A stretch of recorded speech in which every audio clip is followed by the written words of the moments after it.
Oh, absolutely. 300 doesn't look bad on the screen for the Sensex and for the Nifty. And it's coming from the region as well. Support is there across Asia, particularly from the Chinese markets. The Shanghai is up still about 2%. So things are not looking bad. But Amit, the interesting bit is Adani Power, and the way that stock is listed in today's session and the way it's come off from its opening high. I think Angel Broking had a point there on the concerns of the debt equity ratio of the company being at 4:1, which is fairly high, and fair value for that stock seen at about 82 rupees per share, still holding up 3 rupees above the issue price. But that's Angel Broking's view on Adani Power. Mid-cap ID, that was another focus area in the last couple of sessions. So let's quickly address that one. Mphasis came out with numbers. Ganesh Iyer, who's the CEO of Mphasis, now joins us on the show to really give us more perspective on how business is shaping up right now. Mr. Iyer, very good morning to you from the entire team. You've registered a strong growth in profits over the past 2 quarters. What have been the key drivers, and really in terms of the business environment, there's been much talk about how things are stabilizing. When can we expect a recovery or a pickup from this stability? Good morning, Damni. Thanks for talking to me. First of all, it has been a good result, and this is the 3rd quarter in a row where we have announced good growth in both revenue and profit. And regarding the external market situation, there are many people who believe that the market has stabilized. I beg to differ. I believe that the uncertainty continues in the market. But that does not mean bad news for everybody, because even in this market, at least from IT services perspective, there are gains to be made. I'm not forecasting anything for the next quarter, but what I'm trying to say that if we stay focused on our customers and remain granular, we can still get some business. In our case, we have been thrilled with our relationship with HP and EDS, which has been a major factor in our success.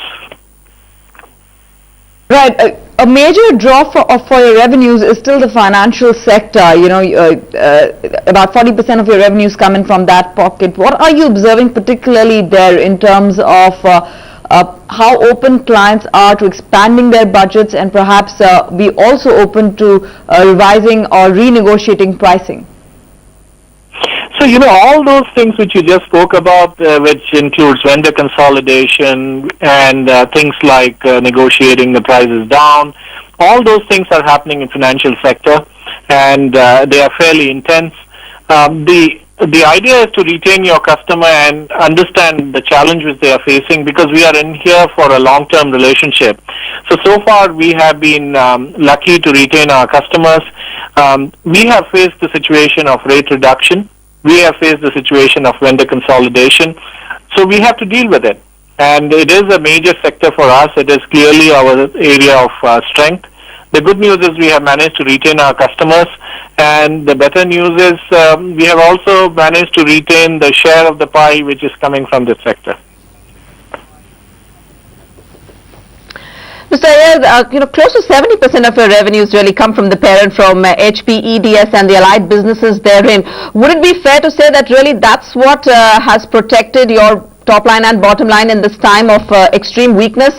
And then what does it say for the rest of the business that the company is looking at right now? Where do you see the growth coming from going forward now?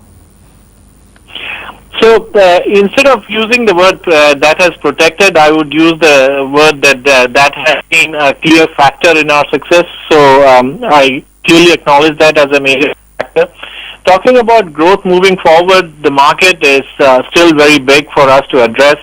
So whether it is infrastructure services, application services, or BPO, in all those 3 areas we have opportunity. As you would see that our infrastructure business has been growing very, very handsomely. Year-on-year basis, this quarter, the results which we announced, we grew about 86% in infrastructure services business. So we are thrilled with that growth. I believe there is still headroom for us to grow in infrastructure. Significant opportunity exists in business process outsourcing, even though the market does not believe so.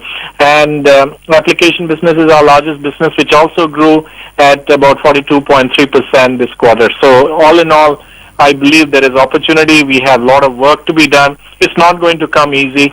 And if we stay focused on execution excellence and stay close to the customer, it is still possible for us to grow. But it is not going to come easy. Financial sector at 40% of revenues. Are you still seeing price cuts out there, or do you think it's really the end of the road as far as pricing declines look like in that sector? I don't think that the pricing decline will ever stop because, the entire IT industry has moved into a mature industry segment, so the pricing will always be under pressure. I'm personally pretty focused on financial services industry. That's why we acquired the IGSS to build the depth and breadth in the insurance vertical, which we believe has potential to grow from our viewpoint. And that's why we are building our capability in that particular vertical within the FSI segment. Right. Very quickly, Mr. Iyer, can you tell us more about your acquisition of AIG System Solutions? Are there any assured revenues from AIG similar to the ones that you've got from in the deals of TCS and Wipro with Citi?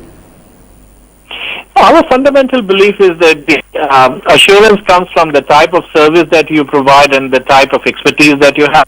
So having contractual assurance is not the way we have approached it. We will have to compete and earn the business. That way it also keeps us on the edge. And that's important for us because only if you're on the edge you will continue to add value to the customer, and that's how we have approached it. Right. Mr. Iyer, one question that perhaps investors in your company would be very keen to know. There's much talk about how after the acquisition of EDS and then by HP, there could be a possibility of delisting. What would be your comments to that? I think that question should be posed to HP and not to me. My job is to make sure that we continue to deliver results and deliver them in such a way that it remains a profitable growth business. And that's what I'm going to do. I don't think and worry about delisting by HP because that's something which HP will have to decide. Right, Mr. Iyer, thanks a lot for joining us this morning, and good luck with the business and the business outlook going forward.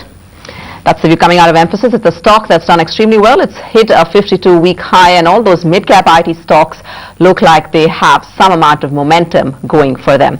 Time now to move to our next market guest. We have Parag Parekh, Chairman Parag Parekh Financial Advisory Services, who joins us now from Mumbai. Parag, what